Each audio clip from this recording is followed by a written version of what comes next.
Voilà, c'est une joie d'être ensemble, de partager ces moments ensemble, et puis maintenant aussi de partager la parole de Dieu. Nous avions la dernière fois vu que on ne peut pas aller au combat sans armure. L'armure est indispensable. Éphésiens 6 en parle. De la même manière qu'un pompier ne peut pas aller au feu sans son habit de pompier. C'est impossible. Il y a le casque, il y a tous les éléments. Sa pompe et autres, qui pourraient nous faire parler pourquoi pas de faire un parallèle avec l'épée de l'esprit, qui est la parole de Dieu. Mais nous avions vu aussi un point extrêmement important, c'est le bonhomme, ou entre guillemets la bonne femme qui est dedans, qui est aussi extrêmement important. Et le titre du message, je crois, c'était « Veille, occupe-toi de celui qui est dans l'armure ». Pas simplement l'armure, mais occupe-toi de celui qui est dans l'armure. C'est pour ça que la Bible très souvent nous dit « Veille sur toi-même ». Veille sur toi-même. C'est ce que Paul dira à Timothée. Veille sur toi-même. Avant de veiller sur ton enseignement, sur ce que tu fais, veille sur toi-même. Et dans Éphésiens 6, justement, à partir du verset 11, il est très intéressant de voir qu'avant même de parler de l'armure, ce que Paul fera du verset 14 au verset 18, eh bien, il parle d'abord de l'homme, de la femme intérieure, qui est la première âme spirituelle. La première âme spirituelle, c'est toi-même. C'est d'abord toi, tu es d'abord le choix de Dieu, tu es la première âme de Dieu. Parce qu'une armure sans quelqu'un dedans ne sert de rien. Et ensuite, s'il y a quelqu'un dedans, mais qui ne sait pas manier l'armure, et qui n'est pas capable de la porter, parce qu'une armure demeure lourde à porter. Au départ, peut-être on peut, mais dans le temps, c'est compliqué. Et l'armure spirituelle est lourde quelque part, c'est un poids. Quelque chose qui vient de Dieu, et c'est lourd, et si nous ne sommes pas fortifiés nous-mêmes, nous allons nous écraser, nous aurons les bonnes armes peut-être, nous saurons comment prier peut-être des heures, nous saurons comment jeûner, ce qui est bien, nous connaîtrons beaucoup de passages de la parole de Dieu. Mais le problème, c'est que si nous-mêmes, nous ne sommes pas fortifiés intérieurement, que nous utilisons uniquement, on avait parlé la dernière fois, par exemple de la parole de Dieu pour le combat spirituel, pour la délivrance et autres, pour apporter aux autres, mais que nous-mêmes ne l'utilisions pas pour nous nourrir, pour grandir, pour nous affermir, alors nous allons nous écrouler peut-être même dans notre armure. L'armure sera là, on dira, ah, il est bien, ce frère, elle est bien, cette soeur, il exerce les dons spirituels, c'est fantastique. Mais à l'intérieur, le bonhomme, la bonne femme, elle est complètement effondrée.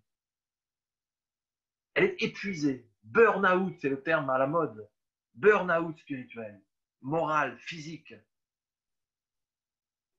C'est intéressant parce que justement, avant, à partir du verset 14, verset 15, dans la suite de parler de l'arme, des armes spirituelles, il parle d'abord, Paul dira, fortifiez-vous, verset 10, et fortifiez-vous. C'est le vous, c'est nous-mêmes, avant même de prendre l'armure. Fortifiez-vous comment? Par sa force toute puissante. Dans le Seigneur, nous devons nous fortifier, apprendre à nous fortifier dans le Seigneur. Nous avions vu, si vous voulez avoir plus d'éléments, peut-être réécouter le message de la dernière fois, parce que c'est extrêmement important. C'est aussi pourquoi le Saint-Esprit, avant d'aborder et de développer, de détailler l'armure spirituelle, s'arrête et met l'emphase sur la nécessité de renforcer, de s'occuper, de développer l'homme spirituel en premier. Fortifiez-vous, revêtez-vous, tenez donc ferme. C'est à nous de le faire.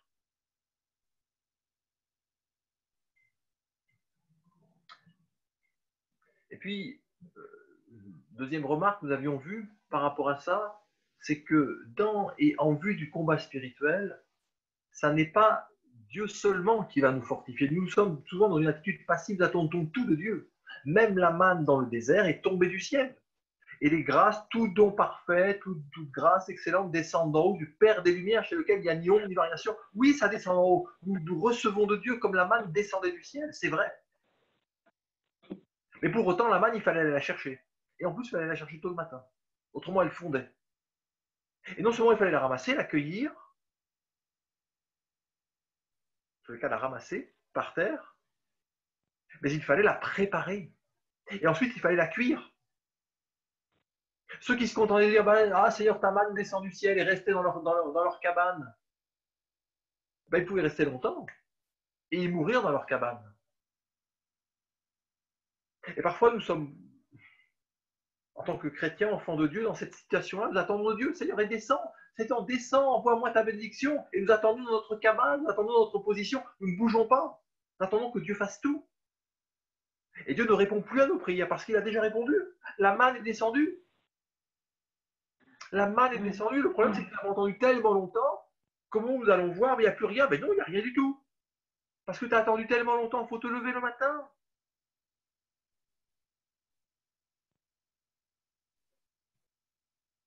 Elle a fondu.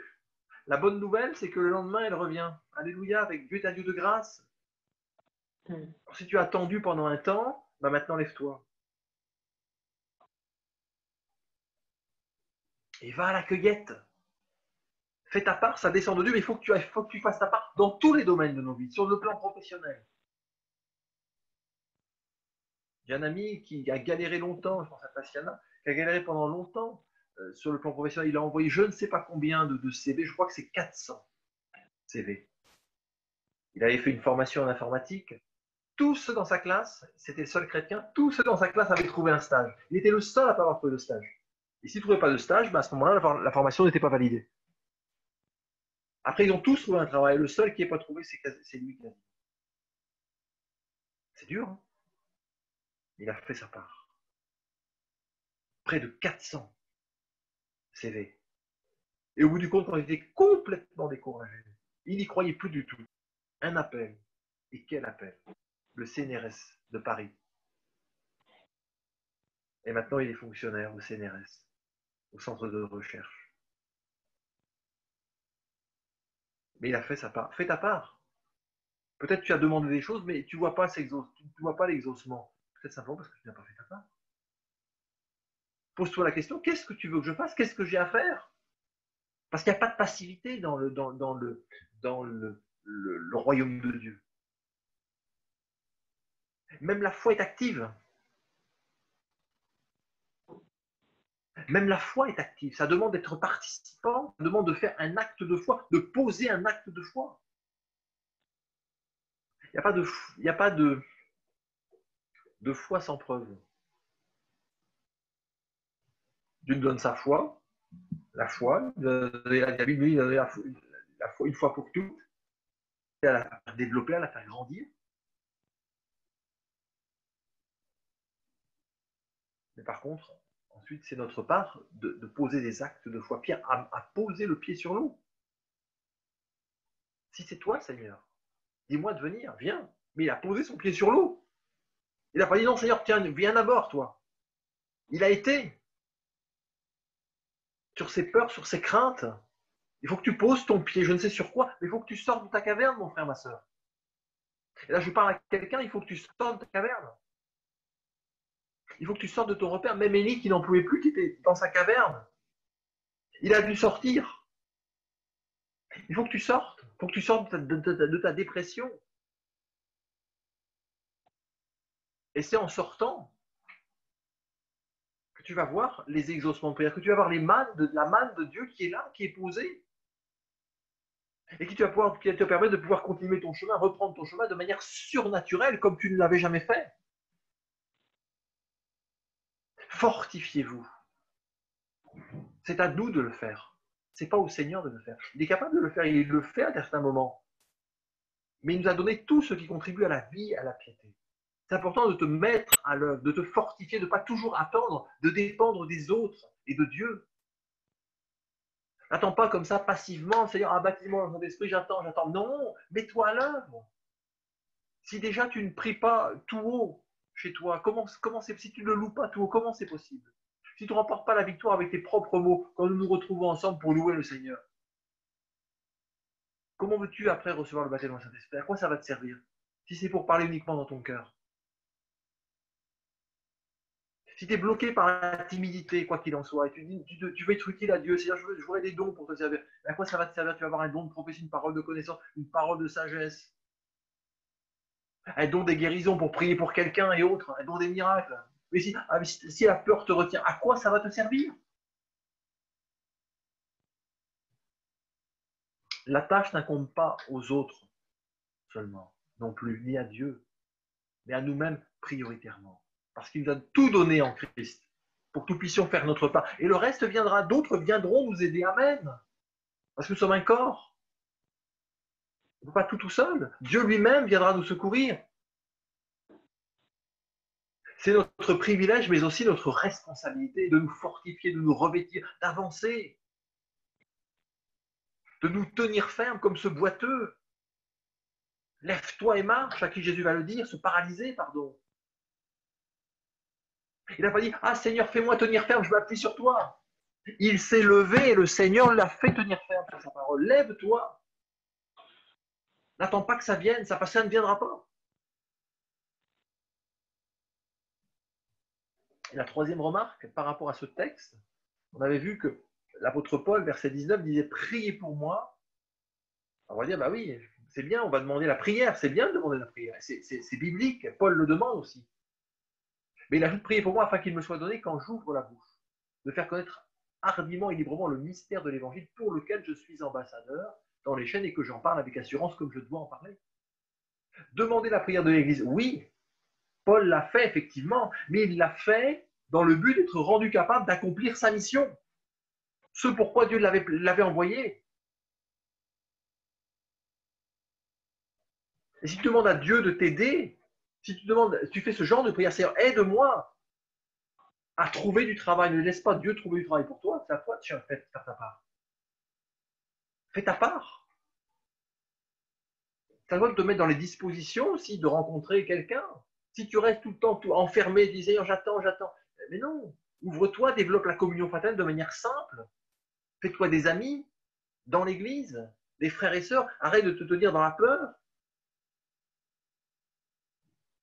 Avec prudence, demande la sagesse de Dieu, mais que ce ne soit pas la peur qui te dirige.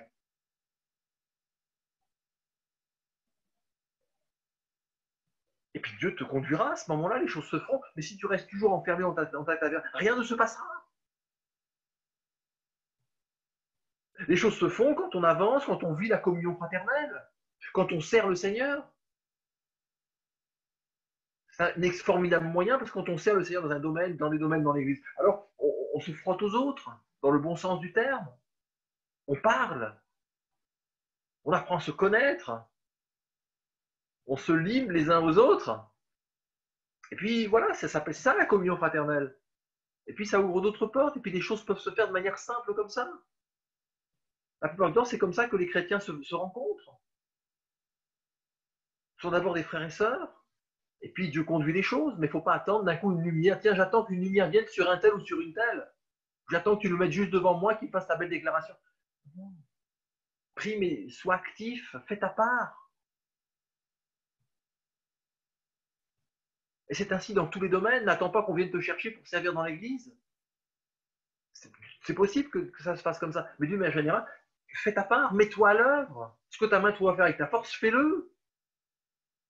Et cet esprit de service, et ne t'inquiète pas, si tu sers le Seigneur, tu seras repéré. On fera appel à toi parce que, je ne pense pas que Gérard me contredira, mais spontanément, on fera appel pour le service à des frères et sœurs qu'on a déjà vu servir. D'abord qu'on voit dans la communion fraternelle. C'est la première des choses. Avec qui il y a une bonne relation. Et puis ensuite qu'on a vu servir dans un domaine. Tiens, il y a un besoin. Et encore plus, il y a une certaine disponibilité. Et puis c'est comme ça que Dieu va te conduire. C'est comme ça d'ailleurs que Dieu a conduit David. David berger, qui aimait certainement son travail.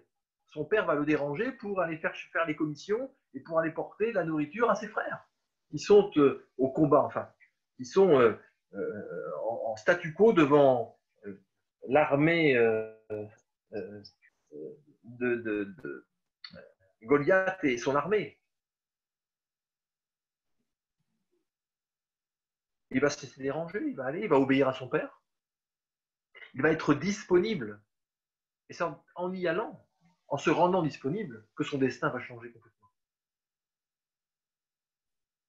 Complètement. Parce que là, il va rencontrer sa destinée. Il va affronter Goliath qu'il va vaincre au nom de l'Éternel. Il va être repéré par le roi Saül.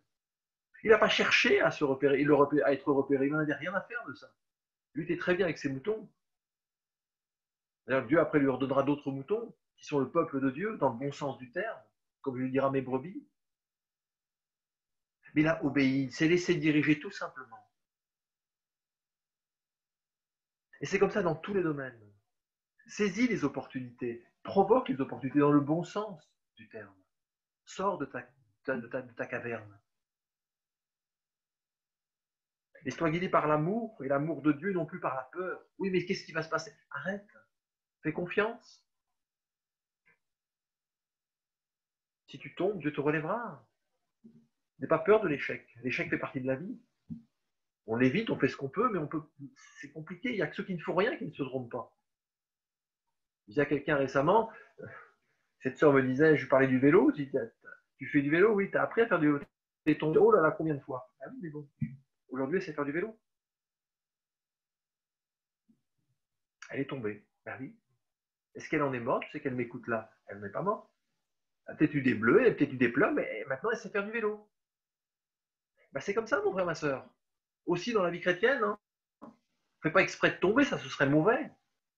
On fait de notre mieux, mais si on tombe, ben voilà, on se relève, et si on ne peut pas, si on nous relèvera, il y aura un frère et sœur pour nous relever. Et après, il faut partir. Sur le chemin du Seigneur, bien sûr. Si tu as un vélo de course, va pas sur les, les terrains boueux ou la terre avec les rochers et compagnie, c'est évident. Bah, reste sur la voie du Seigneur. Et là, si tu tombes, le Seigneur te relèvera. C'est important, ça.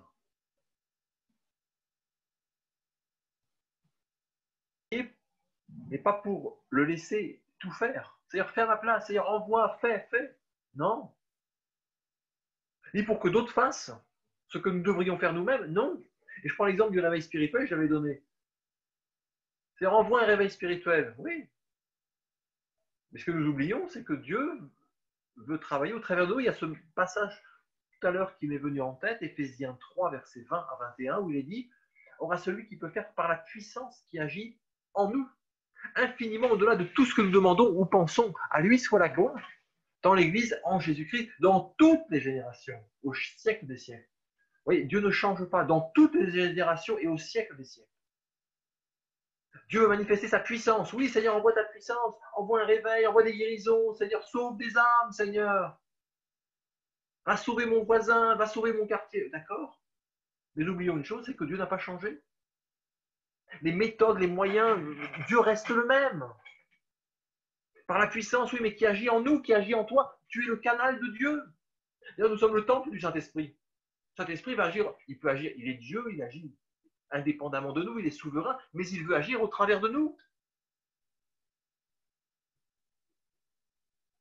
Nous avions vu que le réveil, si nous voulons que le réveil va passer par nous. Peut-être la bonne prière, plutôt que de dire à Dieu, envoie le réveil, réveille les gens. C'est d'abord, premièrement, de se poser la question, est-ce que je suis réveillé moi-même? Parce qu'à ce moment, la prière change. Psaume 139, sonde-moi, ô Dieu, et connais mon cœur. Éprouve-moi, connais mes pensées, regarde si je suis sur une bonne voie d'éveil, de vie spirituelle, et conduis-moi sur la voie de l'éternité. Sonde-moi, ô Dieu, connais mon cœur, où j'en suis, est-ce que je suis vraiment réveillé? Ou est-ce que je marche au radar? Est-ce que ma flamme, elle brûle toujours autant? Ou est-ce que finalement ça devient un lumignon qui fume et qui finalement me dérange? Parce que Dieu veut t'utiliser pour réveiller. Vous savez, oui, vous le savez, quand il y a des enfants, des petits dans la maison, on sait quand ils sont réveillés. Parce que s'ils sont réveillés, qu'est-ce qui va se passer? Eh bien, on va être réveillés.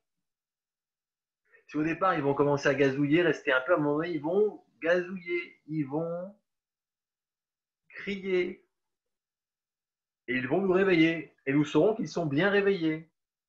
Et à ce moment-là, nous allons, rendors-toi, mon chéri, rendors-toi, ma chérie. Mais non, il est réveillé et maintenant c'est fini pour nous. C'est le meilleur réveil.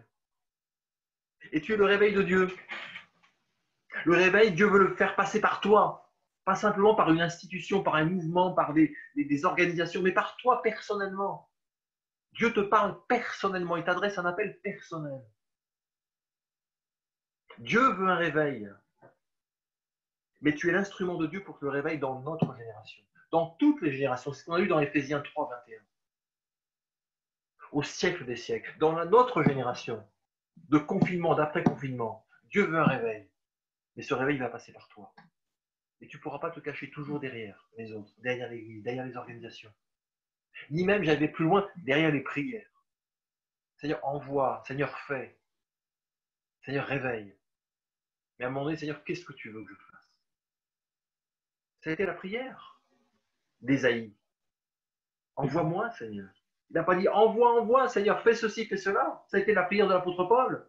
Que veux-tu que je fasse? Et à un moment donné, il faut que nous présentions devant Dieu, que nous représentions devant Dieu. Il faut dire, qu'est-ce que tu veux que je fasse pour le réveil? Qu'est-ce que tu veux que je fasse dans mon quartier? Quelle organisation va pouvoir sauver ton boucher ou ton boulanger? Quelle stratégie? Tout ce que tu vas mettre en place, qu'est-ce que ça va faire à côté pour ton boulanger, pour ton charcutier? Ou pour ton voisin qui est juste en face?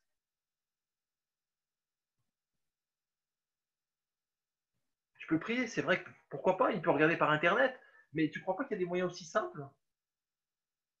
Tu le croises, tu peux lui dire bonjour, insister un peu plus, prier pour lui spécifiquement, dire Seigneur, donne-moi aujourd'hui de rencontrer une personne à qui je vais pouvoir parler de toi, concrètement, d'homme à homme, de femme à femme. Pas simplement sur les réseaux sociaux, sur les trucs, mais tu es l'instrument, tu es d'abord l'instrument de Dieu. Et Dieu veut mettre ses dons, il a mis son esprit, il veut mettre ses dons au-dedans de toi.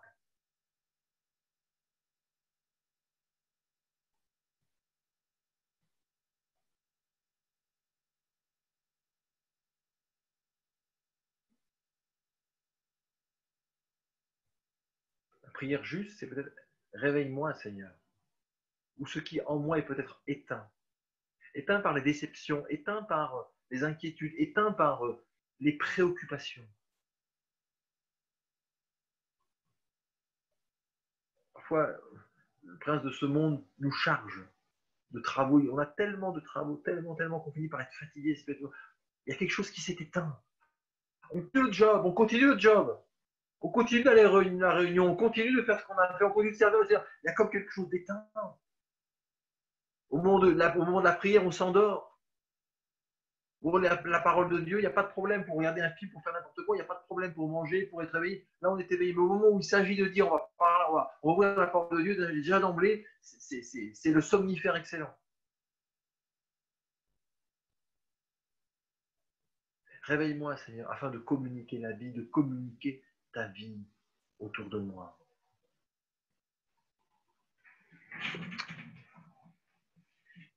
On va aller dans Exode 14 et 15, mais toujours dans ce thème du combat spirituel que nous abordons, le contexte, avant d'arriver dans Exode 14, ce cantique, et Exode 15 même, ce cantique magnifique de Moïse. Le contexte, c'est quoi? C'est le peuple d'Israël a été 400 ans en Égypte, plus de 400 ans en Égypte, et a été de nombreuses années, ça n'était pas le cas au début, mais très rapidement, le joug du pharaon de l'Égypte s'est resserré et s'est appesanti sur Israël, qui est devenu esclave et qui gémissait jour et nuit sous la main oppressante de Pharaon. Et Dieu a entendu, il a vu la souffrance. J'ai vu la souffrance de mon... C'est important ça. Ça, cette parole, elle est pour quelqu'un. Dieu a vu la souffrance de son peuple. Dieu a vu ta souffrance. Ne dis pas Dieu voit rien, non. Parfois Dieu laisse. Pourquoi, je ne sais pas. Mais si tu es son enfant et tu es son enfant, rien ne se fait par hasard. Dieu n'est pas les choses, il n'est pas absent, puis d'un coup il se réveille. Non. s'il permet à la souffrance de travailler dans ta vie, ça n'est pas un hasard, c'est à dessein. Et c'est à bon dessein. Même si tu ne le comprends pas maintenant. Mais Dieu voit. Et il dit, j'ai entendu leur cri. Dieu entend tes prières, Dieu entend tes gémissements. Il a entendu tes prières que tu as prononcées. Il a entendu les prières de ton cœur, il a entendu tes gémissements, il a entendu tes pleurs. Il sait ce que tu vis, il connaît ta souffrance, quelle qu'elle soit. Ne dis pas Dieu n'entend pas. Dieu a entendu. Et s'il a entendu, c'est peut-être plus la peine. C'est peut-être rentrer maintenant dans une dimension de foi, dire Seigneur, ok, maintenant, j'ai plus besoin d'en rajouter. En gros, de rajouter une couche, Seigneur, parce que maintenant je sais que tu sais.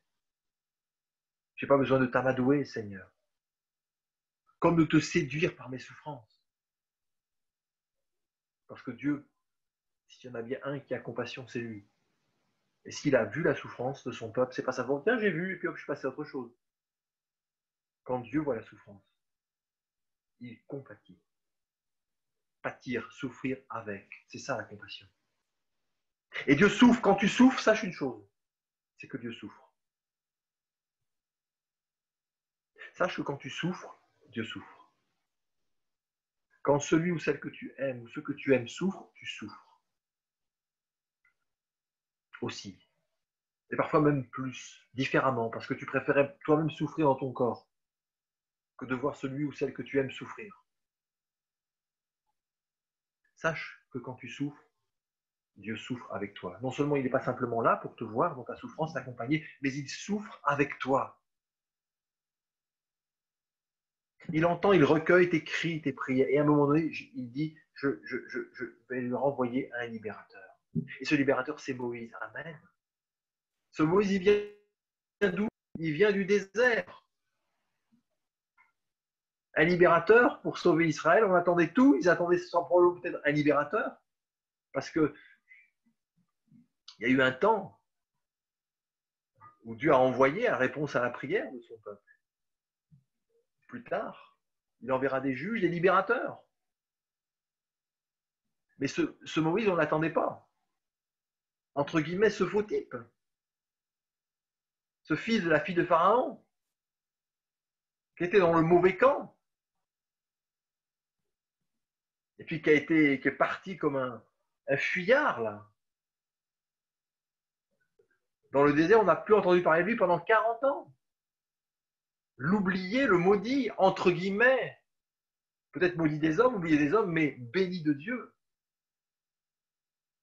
Pendant 40 ans, Moïse a été formé dans le désert pour accomplir sa grande mission, libérer le peuple d'Israël et le conduire dans le désert jusqu'au pays de la promesse. Alléluia. Et ce peuple d'Israël va voir le miraculeux s'accomplir sous leurs yeux. Ils vont vivre les 10 plaies d'Égypte. Ils vont les voir descendre sur le peuple des Égyptiens, alors qu'eux vont être épargnés. 10 plaies, relisez ces plaies. C'est quand même terrible ce qui est tombé. Et eux ont été préservés à chaque fois, miraculeusement, pas une fois. Ils vont voir le miracle de Dieu également au travers de la colonne de nuée et de feu qui les guidera jusqu'au pied de la mer Rouge. Exode 13, versets 21 et verset 22. Dieu va les guider lui-même au travers de cette colonne de nuée. Ils ont vu Dieu les conduire, c'est extraordinaire. Ils vont voir également Exode 14, verset 19 à 20. Ils vont voir également la colonne, d'un côté la colonne de nuée, de lumineuse, et de l'autre les ténèbres qui les séparaient. La colonne était là, colonne de lumière côté du peuple juif, et cette même colonne du côté des peuples égyptiens, de l'armée égyptienne, c'était des ténèbres. Donc ils étaient tout à côté. Mais ils étaient séparés par cette colonne. Ténèbres d'un côté, ils ne savaient pas, ils étaient tout à côté des Hébreux, mais ils ne les voyaient pas. Et à côté, eux, il y avait la lumière. Quel miracle extraordinaire. Peut-être même entendaient-ils les Égyptiens parler à côté. Mais eux étaient dans les ténèbres, on peut imaginer évidemment ténèbres physiques, enfin, au niveau des yeux, mais peut-être même auditifs. Ils n'entendaient rien du tout. Quel surnaturel! Et puis, le comble, c'est que ce peuple d'agriculteurs, d'esclaves hébreux va traverser la mer Rouge, que Dieu va ouvrir pour eux. C'est ce qu'on a chanté, le premier chant. Et il va refermer cette même mer sur l'armée égyptienne. Je vous invite, si vous avez la possibilité, à aller au bord de mer ou à regarder sur Internet ou autre. Voilà, la mer, la profondeur. C'est très impressionnant, la mer. Des murs, 2 murs de mer qui se sont dressés de chaque côté, qui leur a frayé un chemin. Puis quand les chars et sa cavalerie sont venus, eh bien, ils ont été complètement submergés, complètement submergés. C'est miraculeux, ça. Et ça va valoir, bien sûr, un cantique extraordinaire qui s'appelle le cantique de Moïse. Exode 15. Moïse et les enfants d'Israël chantèrent ce cantique à l'Éternel. Là, donc, vous savez, dans ces moments-là, c'est pas très compliqué de chanter des cantiques. Encore faut-il quand même le faire. Mais je pense que ça devait être tellement spontané. C'est intéressant parce que c'est pas simplement Moïse qui les a chantés, mais c'est Moïse et tout Israël. Et je note une chose, chapitre 14, verset 31. Israël vit la main puissante que l'Éternel avait dirigée contre les Égyptiens. Et le peuple craignit l'Éternel. Et il crut en l'Éternel, en Moïse et en son serviteur. C'est merveilleux. Le peuple est convaincu. Convaincu que Moïse est l'envoyé de Dieu. Convaincu que Dieu est l'Éternel. Et il lui accorde ce que Dieu mérite, c'est-à-dire la crainte, l'adoration. Et la louange, parce qu'il verse ce cantique, chapitre 15, verset 1, je chanterai à l'Éternel car il a fait éclater sa gloire. Il a précipité dans la L'Éternel est force, sujet de mes louanges. C'est lui qui m'a sauvé. Il est mon Dieu, je le célébrerai. Il est le Dieu de mon Père, je l'exalterai. L'Éternel est un vaillant guerrier. L'Éternel est son nom. Il a lancé dans la mer les chars de Pharaon et son armée. Ses combattants d'élite ont été engloutis dans la mer Rouge. Les flots ont couvert. Ils sont descendus au fond des eaux comme une pierre. Ta droite, ô Éternel, a signalé sa force. Ta droite, ô Éternel, a écrasé l'ennemi par la grandeur de ta majesté. Tu renverses tes adversaires, tu déchaînes ta colère. Elle les consume comme du chaume. Et puis, peut-être verset 11, on peut voir qui est comme toi parmi les dieux, ô Éternel.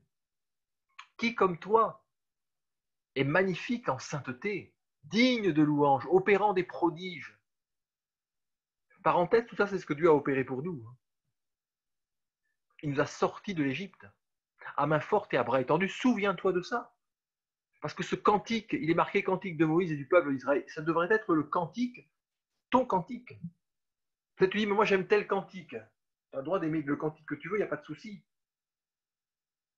Mais vous savez, il y a un cantique que nous aimons nos cantiques. C'est notre droit. Mais Dieu aime aussi ses cantiques. Et le cantique, c'est le cantique qui sort de ta bouche. Ce n'est pas le cantique que d'autres ont écrit, que tu vas réciter ou que tu vas fredonner comme ça. Ce que Dieu aime, c'est le cantique qui vient de ton cœur, en reconnaissance de ce que Dieu a fait pour toi, d'où il t'a sorti, en reconnaissance de ce qu'il a envoyé son Fils unique pour toi. Voilà le cantique que Dieu aime et qu'il aimerait tellement entendre. Et en toutes circonstances.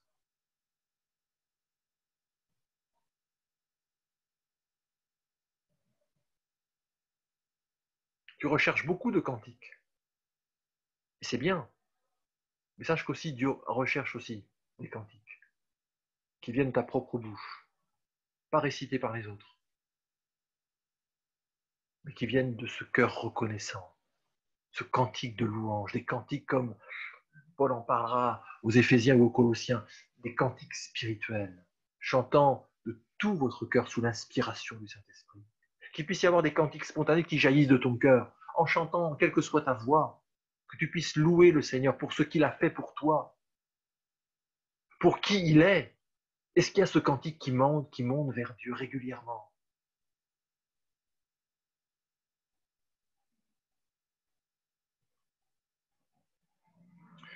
petite parenthèse, mais bon, qui n'était pas prévue, mais je la dis quand même. Attention de ne pas vivre notre vie spirituelle par procuration. C'est les autres qui prient pour nous. C'est les autres qui louent pour nous. C'est les autres qui chantent pour nous. Ou nous, on récite les prières des autres. On chante les cantiques des autres. On écoute toutes les prédications des autres.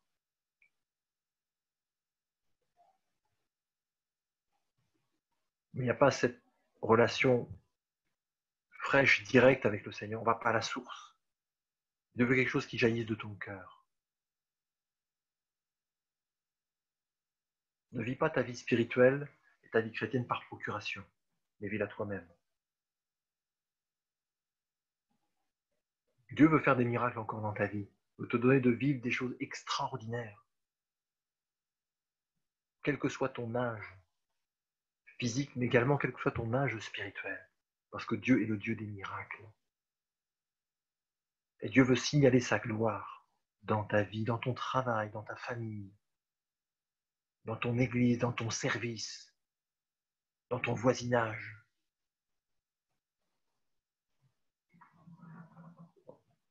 Verset 13. Par ta miséricorde, tu as conduit, tu as délivré ce peuple. Par ta puissance, tu le diriges vers la demeure de ta sainteté. Les peuples l'apprennent et ils tremblent. La terreur s'empare des Philistins, etc., etc. Et puis, verset 20, Marie, la prophétesse, sœur d'Aaron, prit à la main un tambourin et toutes les femmes vinrent auprès d'elle avec des tambourins en dansant. Marie répondait aux enfants d'Israël, chantez à l'Éternel, il a fait éclater sa gloire, il a précipité dans la mer le cheval et son cavalier. Quelle spontanéité! Mais c'est ce Dieu qui nous a fait sortir de l'Égypte, de ce monde. Dieu veut ce cantique qui résonne dans l'Église. Merci Seigneur parce que tu m'as sauvé, tu m'as délivré de la puissance des ténèbres. Seigneur, j'étais pourri, j'étais méchant. Seigneur, j'allais en enfer, tu m'as sauvé, je suis profondément reconnaissant. Ça, Dieu veut ça. C'est ça le cantique, la louange, c'est ça le culte qui va plaire à Dieu d'abord. Hein. Tout le reste est là pour agrémenter. Mais l'essentiel, c'est ça. On vient pour offrir notre culte à Dieu. On ne vient pas assister au culte, tranquille dans nos fauteuils, et puis on vient au spectacle. Et ce qui est vrai quand on se rassemble dans l'église est vrai également quand on est chez nous. C'est à nous de faire vivre ce moment-là. Soit on regarde les mouches voler, soit on est là, etc. Soit on dit, Seigneur, tu es présent, je veux t'honorer. Parce que Dieu est esprit.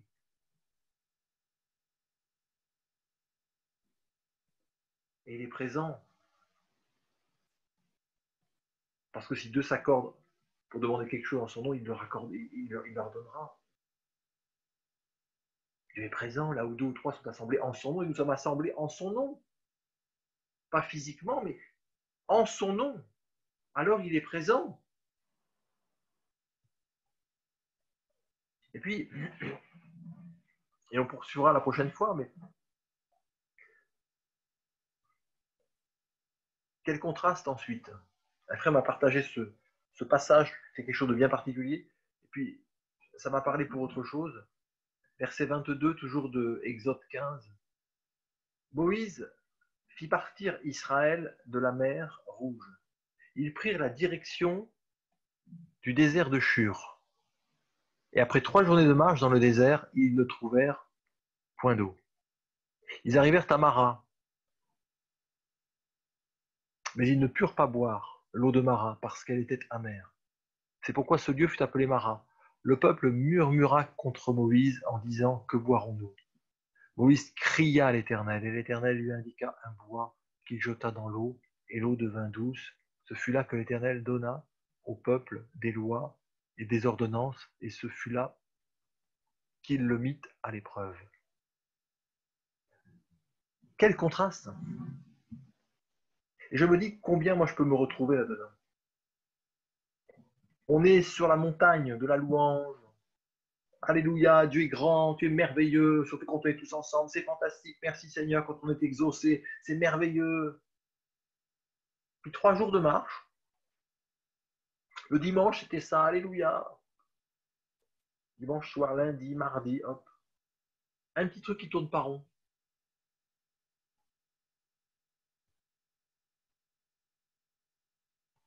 L'amertume vient. On a bu à l'amertume. Et plus de la recracher, on l'a avalé. Ça a été ça le problème. Des sources, des maras, il y en aura dans nos vies. Même sur le chemin de Dieu. Ça fait partie de la vie. On pensait que c'était bon, et quand on le goûte, c'est pas bon. Le problème de ce peuple-là, c'est qu'il a bu. Et donc l'amertume est venue en lui. Et ça s'est exprimé de différentes manières. Ils ont commencé à murmurer vis-à-vis de Moïse, vis-à-vis de Dieu, etc. Et on verra dans la suite, et lisez la suite. Tant de miracles vécus.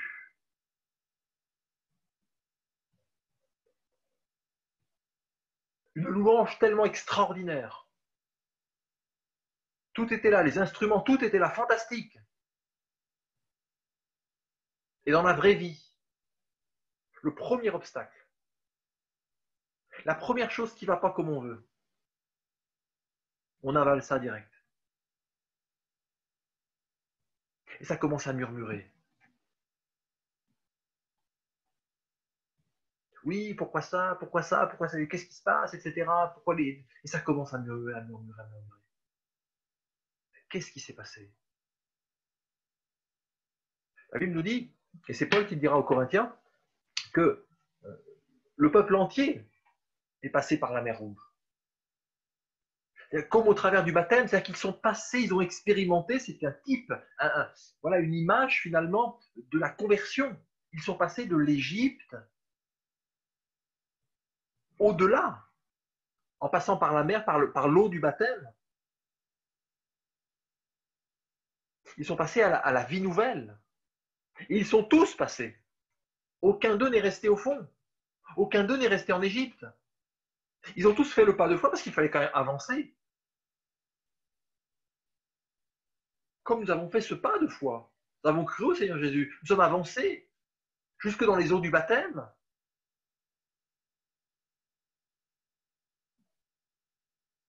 Et puis, premier truc qui ne va pas, premier obstacle, première tribulation, première déception, qu'elle soit dans l'église ou en dehors de l'église, patatrac. La belle louange, c'est fini. Soit c'est silence, je ne dis plus rien, soit c'est malheureusement des mots d'oiseaux qui vont commencer à voler. Alors, si on a un peu de maîtrise de soi, mais ça ne s'appelle pas le fruit de l'esprit, ça. On a un peu de contenance. Alors, ces mots d'oiseaux, ils restent juste dans le cœur et ils ne sortent pas. Mais Dieu voit le cœur. Et ça n'est plus du tout la louange vis-à-vis de Dieu. Ça n'est plus du tout la reconnaissance. Ça n'est plus non plus la louange vis-à-vis de notre femme, vis-à-vis de notre sœur. Qu'est-ce qui a bien pu se passer? Qu'est-ce qui a bien pu se passer? Je vous pose la question et on va terminer là. On poursuivra la prochaine fois, Dieu voulant. Est-ce que ce peuple-là est prêt à rencontrer, à vivre le combat spirituel? Est-ce qu'il est prêt à vivre le combat spirituel?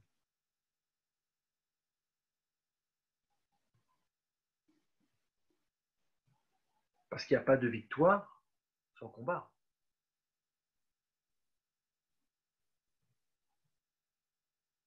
Réfléchissez à ça, parce que le thème, c'est ça, le combat spirituel.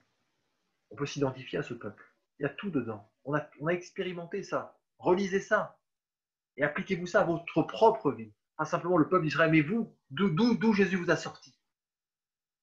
De quoi il vous a délivré. Ce qu'il a fait dans votre vie. La louange qui a jailli dans votre cœur. Et qui jaillit à certains moments. Et pourquoi à des moments donnés c'est patatrac, et pourtant à ce moment-là c'est l'amertume, c'est les mauvaises paroles, c'est le silence, c'est les murmures, etc. C'est l'incrédulité, comme si Dieu n'avait rien fait, comme si Dieu n'était pas puissant. Moi ce que je veux dire c'est qu'ils n'ont même pas demandé à Dieu de faire quelque chose.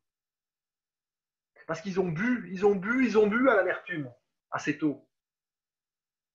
Ils auraient pu dire, Seigneur, toi qui as délivré, qui nous a délivrés de l'Égypte, qui a fait tant de miracles, qui a ouvert la mer, lui qui a ouvert la mer, Seigneur, tu es capable de changer cette eau amère quand même.